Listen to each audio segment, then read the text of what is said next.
XVIIIe siècle signale les mots tziganes en deux situations pour définir une population et pour dessiner une catégorie sociale.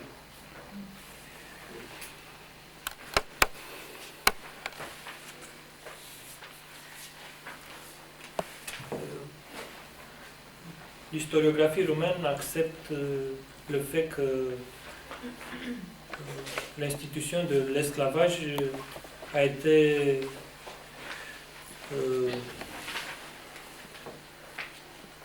était arrivée en Roumanie par le milieu tatar. Ceux-ci, les Tatars, avaient comme habitude de réduire en esclavage les prix de guerre et de nombreux Roumains ont connu cette situation. De l'autre côté, la même situation se présentait. Alexandre le Bon donnait en 1402 4 familles de Tatars comme esclaves au couvent Moldovița. Donc pour les premiers 2 siècles de l'esclavage en Moldavie, on avait les Tziganes et les Tatars esclaves. Les Tziganes se trouvent, comme on disait avant, dans l'acte de donation du même monarque au couvent en 1428. Mais ici, on a les mots knéz, c'est-à-dire chef. L'historiographie roumaine explique les mots knéz comme le maître du village, la petite noblesse qui précède l'état médiéval. Après, pour les 17e, 18e siècle, les knéz étaient des paysans libres et qui possédaient une terre. Non, c'est pas knecht, c'est kniaz. Knéz. C'est le mot slave.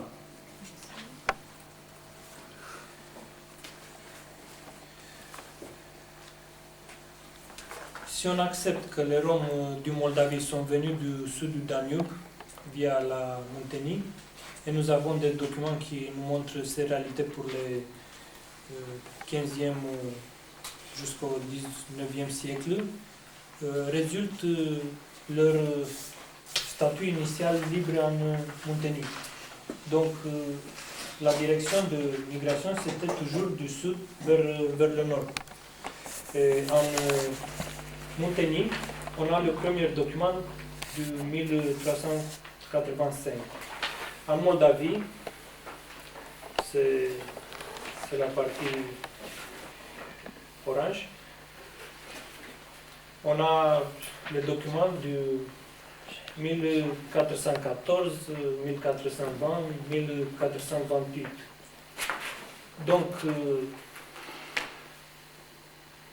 si on accepte leur direction de migration, ils ne pourraient pas passer en Moldavie si leur statut juridique en Muntenie était celui d'esclave ou dans le reste de l'Europe. Ici en Transylvanie, l'esclavage n'existait pas. Toutefois, on a des mentions sur des Roms esclaves du XVIIe siècle et ces mentions sont plus nombreuses à partir du XVIIIe siècle.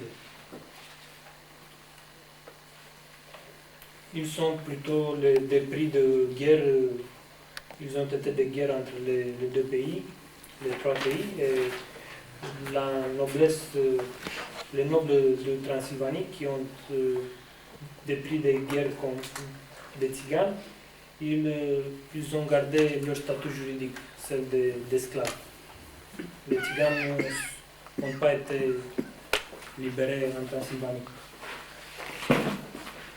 Donc le document de 1385 de Seigneur dans le premier nous dit rien de leur statut juridique antérieur à cette donation. On n'a que la donation.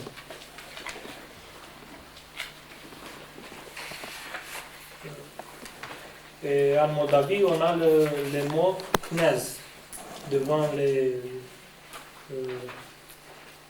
Tziganes. Donc, knéz, ça n'a rien à faire avec l'esclave. À l'époque, c'était presque presque les boyards. Qu'est-ce que ça veut dire exactement en roumain? Knaz, Mm. c'est pas un mot roumain, c'est... C'est slave. En slave, ça veut dire prince. Ah, Voilà. Souverain. Ouais. C'est un souverain, kniaz, en serbe croate. mhm. Mais à l'époque, Księży en polonais. Księży en polonais, c'est le même mot. à l'époque, Knaz, ça signifiait la personne qui a Le pouvoir. Seigneur. Qui a fondé. le village et qui était Ah. désormais le maître du village. Une coutume locale obligeait les paysans libres, après 12 ans de travail sur le domaine féodal, de devenir serfs au boyard. Ce fait générait parmi les paysans une grande mobilité sur les domaines, jusqu'à l'apparition des lois écrites qui conservent la coutume, et après leur apparition aussi, les relations maître-esclave ont fonctionné selon la coutume, după obiceiul pământului, de façon qu'auparavant, cum a fost și mai dinainte vreme. C'est une tradition ancienne avec pomint utilisé, la terre, c'est-à-dire utilisé dans le sens balkanique de la référence ultime comme dépositaire de la justification de la loi. C'est l'équivalent de veu en Albanie. Un autre élément aussi important réside dans la faiblesse de l'État valac face à l'autorité nobiliaire. Le souverain ne pouvait pas exercer une autorité efficiente dans tout le pays. J'ai beaucoup de choses à dire, mais il n'y a pas de temps. Donc je veux couper un peu l'exposé.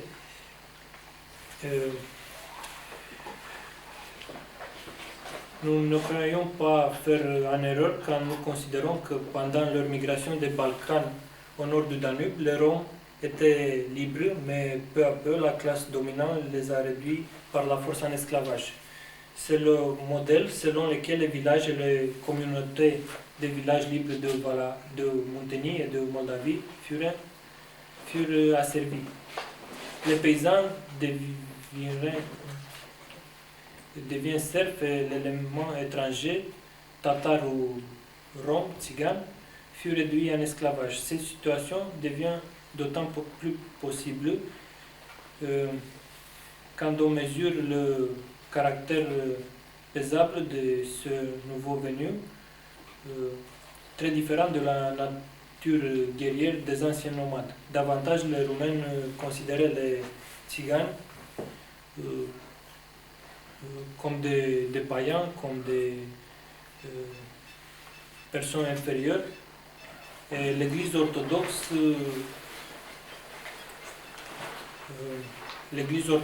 roumaine qui était l'enfant de l'Église orthodoxe grecque, de l'Église byzantine. Cette Église a accepté avoir des esclaves comme aussi c'était la situation dans l'Empire byzantin. L'Église a eu des esclaves tout le temps. Donc,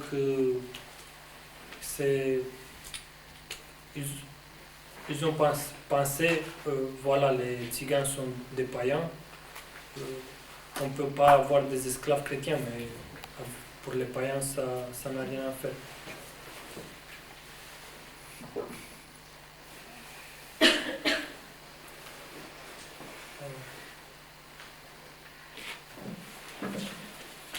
Par contre, la religion musulmane était plus permissive avec les Roms, avec les chrétiens qui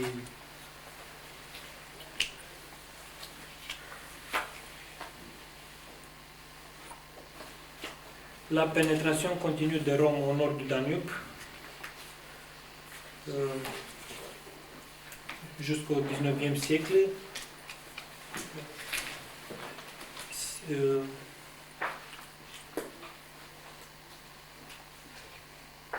Signifiait automatiquement l'esclavage pour tous ceux qui sont passés au nord du Danube. Seulement ceux qui étaient de la religion islamique, donc des tziganes musulmans, des Roms musulmans, et citoyens de l'Empire ottoman pouvaient voyager au nord du Danube sans le souci de l'esclavage. En 14e et pour la première moitié du 15e siècle, l'autorité du prince fut faible et les boyards purent facilement réduire en esclavage les petits groupes de nomades établis sur leur terre.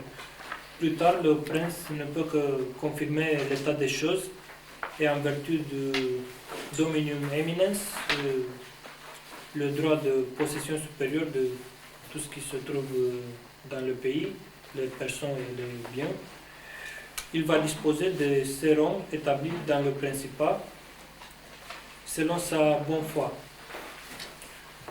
Un historien roumain considère que Neagu Juvara considère que pendant le XIVe siècle, les Tziganes avaient commencé à passer le Danube en petits groupes. Au fur et à mesure qu'ils arrivaient, ils étaient réduits en esclavage par les voïvodes et les grands propriétaires de Valache de Muntenie. Encore un élément qui confirme cette hypothèse de la liberté initiale des Roms.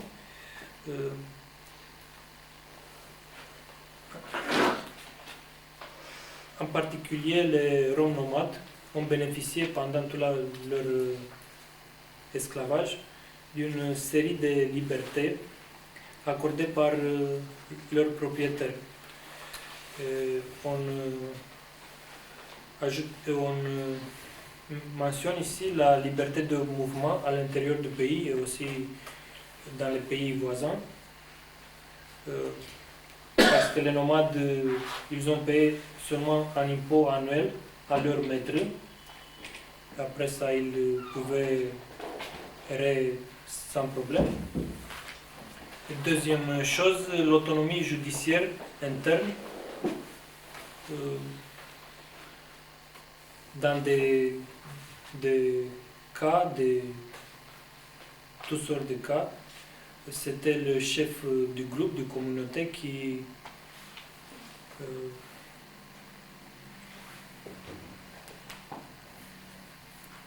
c'était le chef du groupe qui donnait les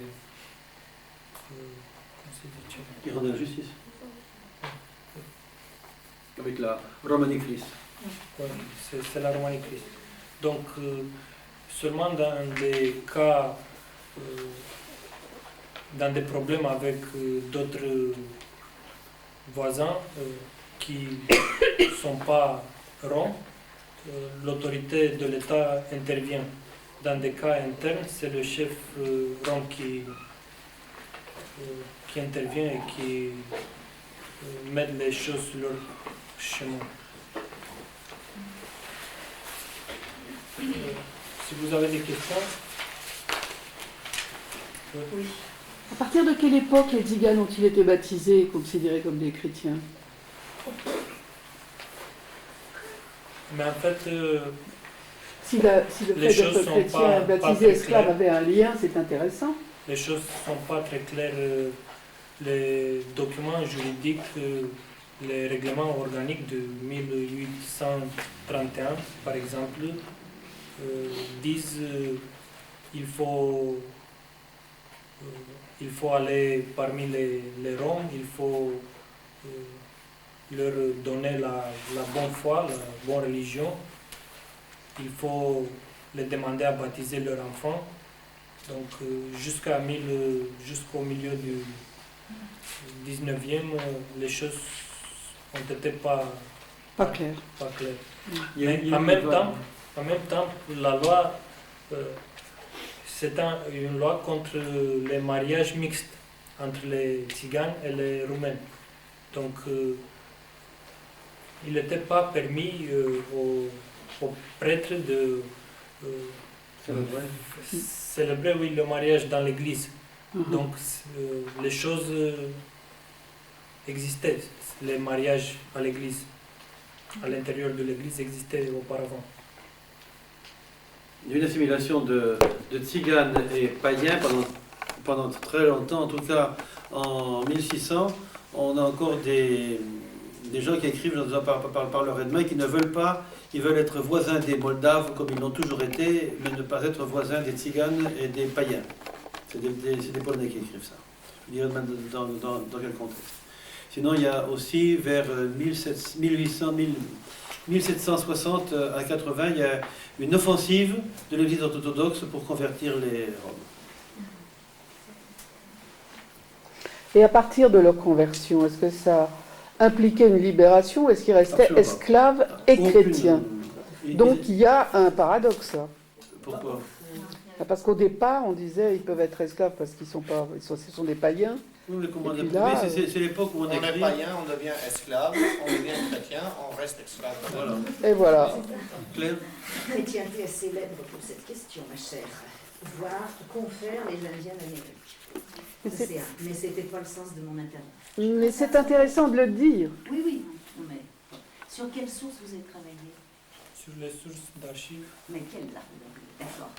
Mais lesquelles, s'il vous plaît? pour, Et où? à Bucarest se trouvent ces sources, Oui. et aussi dans les bibliothèques d'autres centres universitaires. Ce sont des documents publiés dans deux corpus, quatre corpus. Deux corpus sont principaux.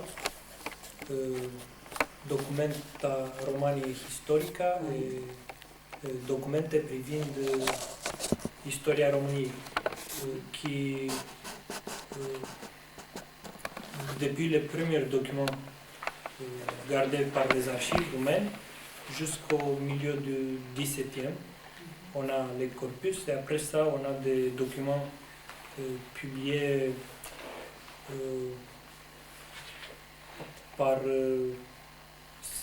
selon un sujet, des documents économiques d'une époque, des choses comme ça. Et aussi, pour le 19e, 18e, 19e, il faut aller dans les archives. Dans mon cas, les archives nationales qui se trouvent à Bucarest. Mhm. Donc, on travaille avec ces sources. Et alors, excusez-moi, mais on est là pour ça. Aux archives nationales, il y a quel genre de dossier? Par exemple, aux archives nationales de France, vous avez surveillance politique des groupes, vous avez divers types d'archives. Alors ici, là, dans le cas de Bucarest, Sur quelle époque vous non, je vous demande, monsieur, quel type d'archives disposons-nous pour faire l'histoire et que vous avez pu... Des archives juridiques. Oui. Oui. Les archives sont... Ce n'est pas ce colloque-là qu'on fait. Nous, on fait un colloque aujourd'hui et demain pour lancer cette phase de recherche qui fait défaut depuis un siècle et demi. Vous avez vu dans le programme, je voyais ça hier, et finalement, la grande majorité des intervenants sont des personnes qui ne... dont l'histoire ou l'esclavage des Roms n'est pas la spécialité. Ils ont pu l'aborder dans un contexte ou dans un autre, mais pas en tant que tel. Donc, en dehors de Petre, qui vient de parler, et de Silviu, qui ne peut pas être avec nous aujourd'hui, et Claire Ozias qui est là et qui a consacré une partie de son travail de recherche historique à l'esclavage des Roms, eh bien les autres intervenants, ils l'ont abordé, mais juste, enfin, pas par accident, mais de façon accessoire, dans le cadre de travaux autres qu'ils faisaient. Alors, mon cas est encore plus spécifique parce que je ne suis pas historien. Je l'ai dit tout à l'heure en roumain, je le dis en français, personne n'est parfait. Je suis juriste, donc je me soigne à coup de conférences d'actualisation en droit.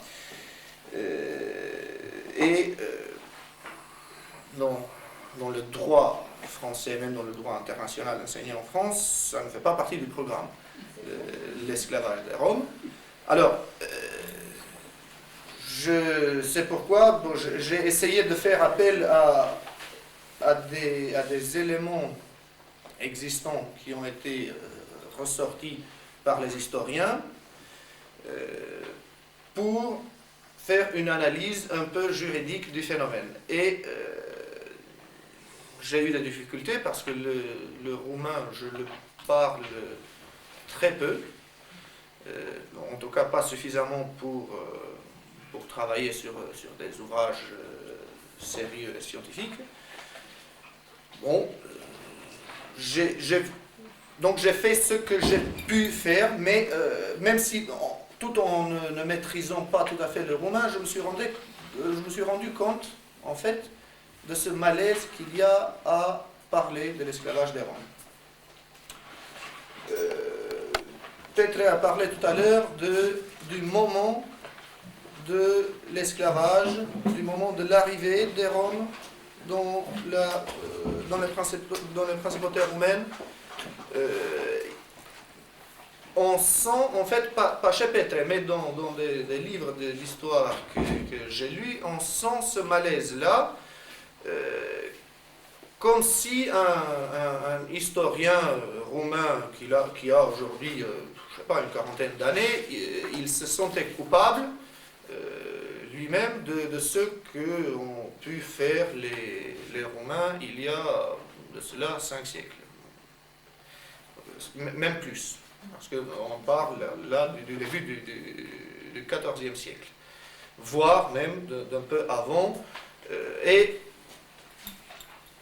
on a du mal en fait à déceler, oui, qui sont les esclaves? Est-ce que c'est que les Roms? Est-ce que c'est les Tatars d'abord, puis les Roms ensuite? Est-ce que c'est les deux en même temps? Est-ce que c'est les Tatars qui ont réduit les Roms en esclavage et que les Roumains, ils étaient là, ils ont hérité de cette situation qui ne leur convenait peut-être pas, mais bon, c'était l'état des choses et qu'ils l'ont gardé quelques siècles de plus. C'est ce que certains documents historiques disent, enfin certains ouvrages historiques disent.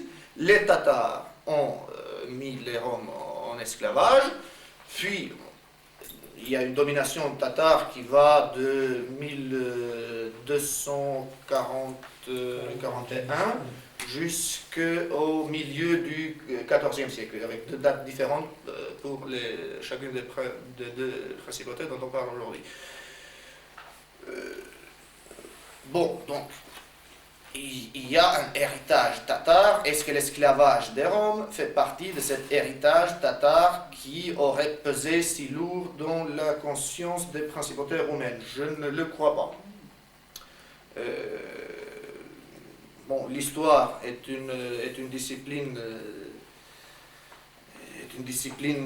assez difficile, et vraiment j'ai un grand respect pour les historiens, parce que ce n'est pas difficile de faire de l'histoire, et la preuve en est que il est difficile aujourd'hui de faire l'histoire des principautés romaines d'il y a 5 siècles, 6 siècles. Bon, dans le droit c'est un peu plus libre, on va dire. Alors, du point de vue juridique, alors l'esclavage des Roms, le statut d'esclave comparé au statut du serf. D'abord, il faut dire que même dans ce flou existant, créé, maintenu, je ne sais pas, je ne suis pas historien, donc ça je le dirais peut-être un peu trop souvent ici, dans ce flou qu'on observe, il y a un fait qui est sûr, c'est que l'esclavage, à l'origine, il n'est pas établi par une loi écrite. Son fondement est un fondement juridique, mais qui ne vient pas de source écrite, c'est la coutume. Alors, juridiquement, on accepte, même dans les pays de tradition juridique romaine, on reconnaît la coutume comme une source de droit. C'est une source de droit un peu particulière, un peu marginale, mais elle existe et elle produit, la coutume produit du droit. Et elle produit du droit sous certaines conditions. d'abord, pour qu'on considère qu'il y ait coutume, il faut que deux éléments soient établis, qui soient présents et qui soient établis. Il y a d'abord un élément matériel, c'est une pratique continue, suffisamment large, géographiquement parlant. Donc une pratique qui se répète depuis un certain temps. Il faut qu'un certain nombre d'années ça se produise et ça se reproduise. C'est l'élément matériel de la coutume.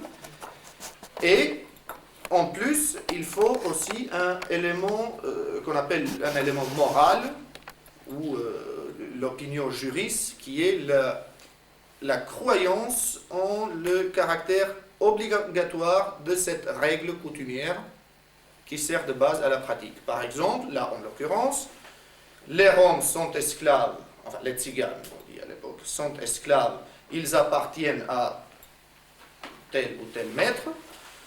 C'est une pratique courante, c'est une pratique qui existe depuis 150 ans.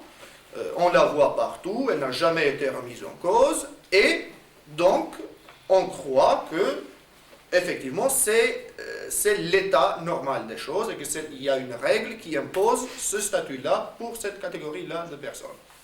Comme corollairement, elle génère des droits pour leur maître. Donc, pour cet élément moral de la coutume, qui est très intéressant et qui, surtout en droit international, il y a, quand on veut établir qu'une coutume existe et qu'elle doit être respectée en tant que règle de droit, il faut faire la preuve de cet élément moral, et comme partout, comme dans le droit pénal, comme dans toute chose d'ailleurs, il est difficile d'apporter la preuve d'un élément qui n'est pas matériel. Par définition, c'est un élément intentionnel, un élément, là, en l'occurrence, l'opinion juriste, c'est une opinion, il est difficile d'apporter cette preuve-là, et c'est pourquoi, dans la technique juridique, on a souvent recours au premier élément comme moyen d'appui pour prouver ce deuxième élément qui n'est pas matériel, mais qui relève de l'ordre de la conscience. On dit que puisque cela fait 100 ans que ça dure et que ça fonctionne comme ça, puisque tout le monde le fait, ça veut dire que tout le monde croit que ils sont tenus de respecter cette règle. Alors, pourquoi toute cette réflexion un peu trop technique? Parce que justement, en l'occurrence, on a des dates différentes. On a l'arrivée des Roms, grosso modo, en 1300. On a la domination tatare qui avait commencé déjà en 1241 et qui prend fin 1300, dans les années 40 et 50 du XIVe siècle. Certes, entre le début de la domination tatare et la constitution de principauté roumaine en tant qu'entité autonome, il n'y a pas eu suffisamment de temps pour que la coutume s'établisse. On ne peut pas dire que 60 ans, même 100 ans, soit suffisant pour qu'une coutume s'établisse et qu'elle se pose comme une norme juridique tellement forte qu'elle perdure par la suite 5 siècles. Donc, il ne s'agit pas là de trouver les coupables. Je ne m'érige pas en juge, et puis de toute façon, à quoi ça servirait de trouver aujourd'hui des coupables d'une situation qui ne concernait pas une ou deux personnes, mais toute une population, et qui qui remonte à plusieurs siècles en arrière. Mais tout simplement pour dire que le juriste a du mal à se retrouver avec ces éléments, parce qu'on a effectivement besoin de sources historiques qui soient fiables, qui soient neutres, qui soient des sources purement historiques en dehors de toute considération d'ordre politique ou autre. Et ça fait un peu défaut. Ça fait un peu défaut, déjà matériellement parlant, il n'y en a pas beaucoup. Et puis, même celles qui existent, je vous ai dit tout à l'heure, elles ne sont pas forcément accessibles. Je peux très bien parler en roumain avec mon ami roumain de Chicago, mais ce n'est pas pour autant que je peux comprendre toutes les subtilités d'un livre d'histoire de Viorel Hakim, par exemple. Alors, par la suite, chronologiquement donc, le fondement juridique de l'esclavage des Roms, c'est du droit non écrit, c'est de la coutume. Il se formalise à partir du XVIe siècle par des lois locales, et ce qui est plus connu dans l'histoire, ce sont les deux codes. Le code de la Montanie en 1818 et le code moldave de 1833, qui contiennent des règles applicables aux tziganes pour le premier et à l'esclavage pour le second, étant donné que, Petrel a dit tout à l'heure, les mots sont à cette époque interchangeables. Tzigane égale esclave, esclave égale tzigane. C'est plus compliqué. Bon. On en parlera après. Alors, pour être honnête, je n'ai pas lu les codes directement, mais des dispositions qui ont été rapportées dans différents articles. Le code de Montaigne, en fait, par combinaison de trois règles toutes simples, ce code assure que chaque tzigane sur le sol de la Montanie est un esclave. Elle ne peut être qu'un esclave. C'est la combinaison de trois règles. La première, par contre, c'est la codification d'une coutume, mais ça devient une règle formelle écrite. Première règle, les tziganes naissent esclaves. Point. Par naissance, on est esclave. Deuxième règle, tout enfant né d'une mère esclave est esclave. Pour renforcer donc, une règle qui vient à l'appui de la première. Troisième règle, pour boucler la boucle, tout tzigane, son propriétaire est la propriété du prince. Tout tzigane, son propriétaire est la propriété du prince. Donc, soit on a un maître et on est esclave de ce maître-là, soit on est sans maître, par exemple de nouveaux arrivés, et on tombe tout de suite dans le domaine du prince. Sauf les musulmans, les tziganes musulmans. Voilà. Sauf Donc la preuve que le juriste n'est pas si bien informé que ça, j'en apprends encore maintenant. De l'Empire ottoman. Qui sont passés au nord du Danube pour D'accord. faire des affaires. Oui, mais leurs enfants sont esclaves. Si un tzigane turc entre en Montanie, a un enfant avec une Romnie locale, l'enfant est esclave. D'accord. Parce que sa mère est... Parce que sa mère est Donc quand même, on arrive quand même à ça. Puisque c'était le cas de Razvan.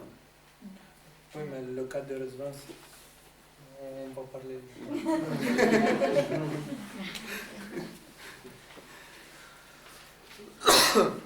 Et le code moldave, lui, c'est une voie un peu différente. Et je vous avoue qu'il faut d'abord voir l'ensemble des règles pour faire une véritable comparaison, mais ce que j'ai remarqué, c'est que la voie empruntée par le code moldave est un peu différente. C'est que il s'attaque plutôt, il s'attaque à d'autres aspects qui relèvent plus de la vie privée, de la vie des esclaves, que de la réglementation d'en haut des esclaves en tant que catégorie de population. Alors, quand je parle de vie privée, il ne s'agit pas de Johnny Hallyday et de paparazzi. Je parle de mariage, par exemple, surtout du mariage. Le mariage, il ne peut pas y avoir de mariage entre une personne libre et un esclave, par exemple. Ça aussi, c'est une règle qui permet de maintenir la catégorie esclave toujours là et qu'elle ne se réduise pas, en tout cas. Je veux ajouter ici un seul mot. Cette règle est arrivée à partir du XVIIIe siècle. Parce qu'avant, il y a eu des périodes où le mariage mixte était possible. D'abord avec des enfants qui devenaient esclaves, ensuite avec des enfants qui devenaient libres, et troisièmement, il y a eu un durcissement au début du XIXe siècle qui fait que, justement, ils ont abouti à ces codes tardifs qui sont plus durs que la fin du XVIIIe siècle. Où le conjoint libre devenait esclave. Encore, oui, il y a eu ça aussi. Voilà, donc là aussi, c'est à mettre en rapport avec ce que j'ai dit tout à l'heure sur le fondement premier de l'esclavage qui était la coutume. La coutume, comme elle se forme très difficilement et qu'il faut beaucoup de temps pour qu'elle se forme et qu'elle prenne la valeur juridique nécessaire, également, pour la modifier, il faut beaucoup de temps et encore plus pour qu'elle soit supprimée. Alors qu'une coutume, on peut à tout moment la modifier par une loi écrite. Parce qu'une loi écrite est une norme juridique supérieure. Et donc, on ne peut pas dire les Tatars nous ont laissé ça. Si la pratique continue, admettons que ce soit les Tatars qui ont établi cette institution coutumière, pourquoi ensuite une loi, ou des lois même interviennent, qui durcissent cet état de choses qui était là?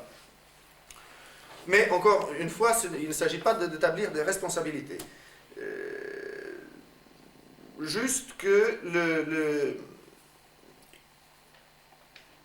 on maintient l'esclavage tel qu'il a été institué au départ, et on le renforce, on renforce l'oppression des esclaves, et surtout le maintien de l'institution en tant que telle, parce que c'était nécessaire, et ça on va le voir vers la fin, par des règles de ce type qui concernent les mariages et qui concernent aussi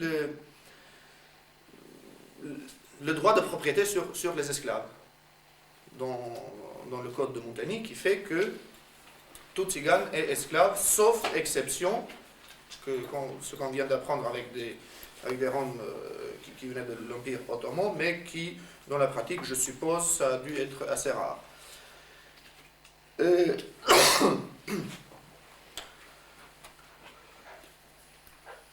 Alors,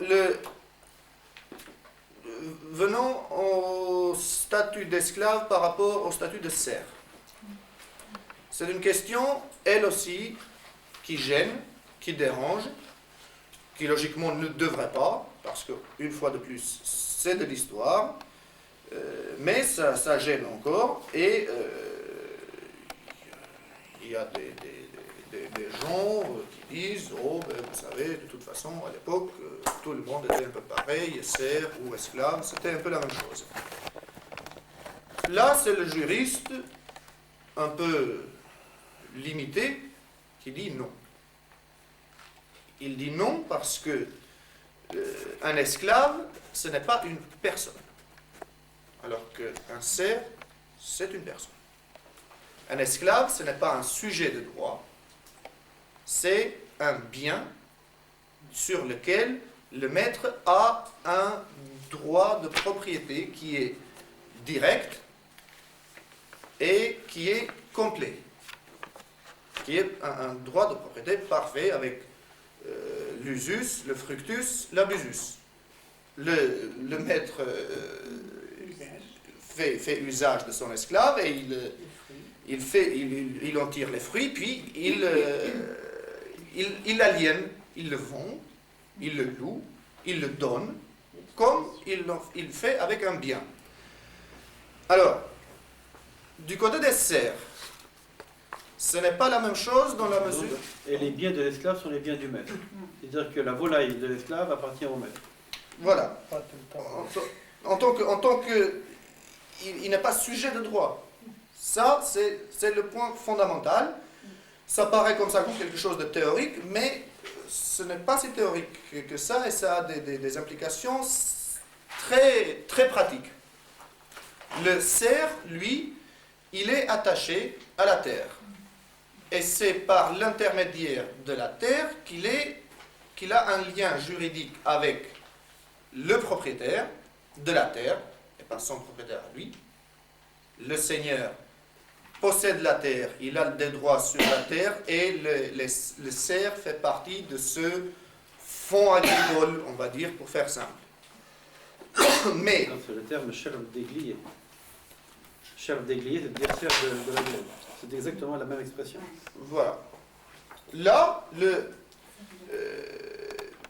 le seigneur a tous les droits sur la terre, et par ricochet, on va dire, il y a aussi des effets sur le cerf, mais des effets qui sont du type le propriétaire vend sa terre à quelqu'un, et bien ce quelqu'un prend la terre, et en même temps, les cerfs qui sont sur cette terre ne travailleront plus pour le premier maître parce qu'il n'est plus le propriétaire de la terre en question, mais pour le second. Aussi, c'est l'autre face. Les cerfs peuvent être vendus, mais seulement avec le terre. Oui, parce que le maître ne possède pas le cerf en tant que tel. Comme les arbres. Il possède le cerf, mais avec la terre. Toujours les deux. C'est un... Oui. Non, je ne vais pas utiliser le vocabulaire juridique parce qu'il n'est pas adapté pour les personnes. Mais en fait, on est en droit des biens. On est en droit des biens, une fois de plus, avec le cerf. Parce qu'il y a des biens qui font partie d'un bien un peu plus global. Enfin, c'est toute une configuration, en fait, où il y a différents biens. Mais le cerf, en tant que personne, et là, il s'agit bien d'une personne, il n'est pas propriété directe du maître. Alors que l'esclave, lui, il est tout à fait la propriété du maître comme n'importe quel animal ou n'importe quel objet qui se trouve sur son domaine. Comme tout bétail, il est évalué avec la dot et il est sous la Et il y a responsabilité du mari. Il est sous la responsabilité du mari, et il y a le prix des esclaves est fixé par un tribunal, etc. Donc on est en plein droit des biens, en ce qu'il y a de plus pur. Et pour mieux illustrer le propos, en fait, un esclave n'a pas le droit d'avoir un toit, alors que le cerf a ce droit-là. Et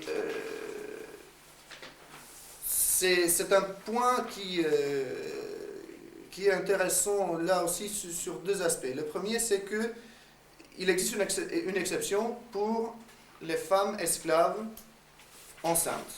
Elles sont autorisées à avoir un toit pendant une période avant leur accouchement et quelques jours après. 40 jours.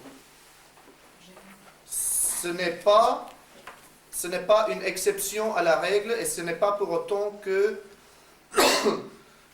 ce n'est pas un droit que la femme esclave a, parce que c'est une esclave, donc elle ne peut pas être sujet de droit, mais ça entre beaucoup plus dans la bonne gestion du patrimoine de la part du maître. Parce que la naissance d'un enfant, d'une esclave, ça élargit, ça accroît le domaine du maître. Alors, sur ce point-là, l'absence de droit d'avoir un toit, il y a eu des je ne sais pas si c'est allé jusqu'à des révoltes de la part des serfs qui refusaient, qui eux tenaient à ce que les esclaves n'aient pas le droit d'avoir un toit. Parce que c'était un point fondamental de différence de statut. Et on existe, dans les sciences sociales, il paraît qu'on existe d'autant plus qu'on a des différences par rapport aux autres qu'on peut mettre en avant. Des privilèges. Et des privilèges. Et ce privilège-là, il était, les serfs y tenaient et se sont opposés à ce que les esclaves puissent avoir un toit. Et c'est sur ce point-là que je vais terminer. Là encore, c'est un lien que je fais comme ça, un peu instinctivement, parce qu'on a ici une relation tripartite. On a le maître, l'esclave et le serf. Le serf ne veut pas que l'esclave se rapproche dans son statut de son propre statut, pour qu'il y ait bien cette distinction et que lui, sans être maître, soit quand même dans La hiérarchie. voilà, dans la hiérarchie. Et qu'il existe, surtout. Parce que c'est ces privilèges qui font qu'il existe en tant que serf, et non pas en tant qu'esclave. Et puis, ça m'a fait penser à la relation tripartite, mais à un autre niveau cette fois-ci, entre Empire ottoman, prince, et les dominés, on va dire, l'ensemble esclave et serf. C'est que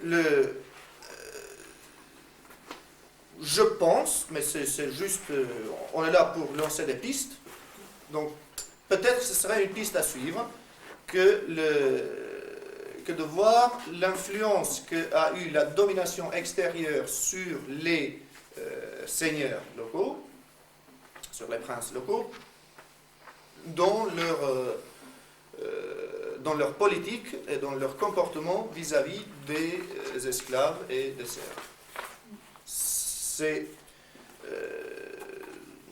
Bon, ce n'est pas une invention, c'est quelque chose qui est avancé parfois. Pour que la principauté existe avec une certaine autonomie vis-à-vis de l'Empire ottoman, il a fallu qu'elle exerce un certain pouvoir et il était beaucoup plus facile d'exercer ce pouvoir en ayant des esclaves et des serfs. Donc dans le système féodal, ça passe mieux. Et puis à la fin, c'est que l'abolition de l'esclavage, là aussi, plusieurs causes sont avancées pour cet événement. Une chose est certaine, il n'y a pas un seul facteur, mais il y a plusieurs qui sont d'ordre différents. Mais cette envie de la bourgeoisie roumaine de faire de leur État un État moderne, je pense personnellement qu'elle a joué pour beaucoup. Et en relation avec le féodalisme, par exemple, le féodalisme était quelque chose d'inacceptable et ça devenait un anachronisme quand on pensait à moderniser l'État. Je ne sais pas si au palais on dit merci, non? Merci. Je voudrais quand même savoir s'il y avait une différence, premièrement, de statut, deuxièmement, de vie quotidienne entre 1. Les esclaves de la couronne, 2. Les esclaves des monastères, et 3. Les vatraches. S'il y avait une vie différente. Oui, alors ça, ce sera un sujet, je crois que je ne sais pas qui l'aborde. Mais je sais que c'est dans le programme et c'est pourquoi C'est je dans le programme, ne c'est vais bon. pas Bon, parler. demain, je pense. C'est demain, je pense. Alors ça sera demain. Bon, si vous n'avez pas d'autres questions, avant qu'on passe à la pause, j'aurais voulu vous faire une précision, ouais, qui va être trop longue, hein, je vous le prends tout de suite. Donc, je ne pense pas dépasser le quart d'heure quand même. J'aurais dû le faire tout à fait au début, c'est sur le vocabulaire utilisé en ce qui concerne les maîtres, les esclaves, les souverains, les rois, les princes, les dômes, et compagnie. Vous exposez les termes qui sont en cours et en un usage pour qu'on s'y retrouve mieux, parce qu'évidemment je me suis aperçu à plusieurs reprises que certaines phrases de Petré et de Seigneur pouvaient être comprises mal, justement parce que c'est le Renaissance fait l'exemple avec le Mocnias, par exemple, qui peut être compris, enfin, si on ne connaît pas l'ensemble de ça. Bon, et de toute façon, ce qui est important, c'est de bien avoir présent en tête qu'il y a une très grande fluctuation de l'emploi réel du vocabulaire. Fluctuation autrefois, dans les différents textes, fluctuation aujourd'hui, fluctuation par ignorance, et fluctuation pour volonté de minimiser ou d'augmenter ou de dénaturer les choses. Alors est-ce qu'on peut parler de termes, c'est-à-dire de choses précises, ou de mots qui désignent vaguement une notion? En principe, il faut parler de termes quand on parle d'esclaves, de serfs, etc. Parce que même si avant les usages approximatifs qui ont eu lieu pour les raisons que je viens de dire, il y a bel et bien un sens premier et assez rigoureux. Et j'aurais voulu reprendre ces termes et en même temps donner une étymologie parfois un petit peu lointaine donc pour vous montrer comment ces termes s'enracinent dans la vision indo-européenne du monde. Et là aussi, mais au lieu de le dire à la fin, je vais le dire au début, c'est les pistes de recherche. S'il faudrait avoir un catalogue, répertorier toutes les occurrences de ces termes dans le plus grand nombre possible de termes pour dégager leur véritable valeur.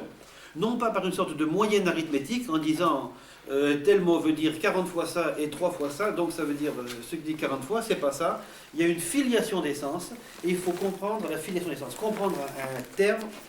Dans la plupart des sciences, et en histoire en particulier, ce n'est pas lui donner, faire un rapport signifiant-signifié, de comprendre la filiation des acceptions et des contextes qui ont amené à ces acceptions, les glissements de sens, les approximations, les surextensions, etc., en prenant en considération les causes probables ou explicites de ces évolutions.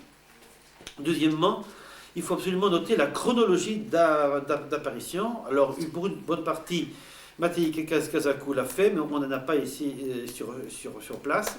Il faut noter aussi leur répartition géographique. Et il ne faut pas croire que la fréquence dans les textes indique une fréquence dans l'emploi réel. Il y a des mots qui sont employés dans la vie de tous les jours et que vous ne trouverez jamais dans un texte juridique, et des termes juridiques, au contraire, qui sont pratiquement inconnus du commun des mortels. Donc là aussi, il faut prendre des choses avec une certaine distance. Et il ne faut pas mener l'analyse sur les seuls mots désignant les esclaves, mais il faut les mettre en parallèle sur les autres groupes socio-juridiques dans la société. Je vais vous parler de deux notions, les esclaves et les serfs, parce qu'ils ont un apparentement historique et une certaine tendance à les confondre sous la plume de certains auteurs. Il y en a certainement d'autres, par exemple les princes, les fondateurs de villages, les chefs coutumiers, etc., qui pourraient être utiles de suivre au cours de l'histoire. Alors pour les serfs, le mot qu'on trouve aujourd'hui, dans la plume des Roumains d'aujourd'hui, c'est cherb, qui lui donne deux sens. Premièrement, paysan dépendant avec ses biens propres, donc il a une propriété privée, d'un stopin féodal. Stopin, c'est le maître, bon, c'est pas le sujet ici, d'entrer dans encore une dérivation, mais c'est un mot qui désigne, je reprends ici ce que j'ai copié, possesseur, propriétaire d'un bien matériel, et en particulier propriétaire d'esclaves. Personne au service de laquelle une autre personne est engagée, considérée par rapport à celle-ci ou patron. Personne sous le pouvoir ou l'autorité de laquelle se trouve une autre personne. Propriétaire, maître, souverain. Et puis dans les expressions, être maître de la situation, être maître de soi, etc. Alors l'étymologie de ce mot de stopin Elle est douteuse, elle est attribuée aux Slaves, mais j'ai l'impression que ça n'est pas slave. On le connaît en bulgare, Stopanin. Daio a sûrement déposé d'importantes économies à la Stopanska Banka de Skopje, c'est-à-dire la banque économique, mais comme elles étaient en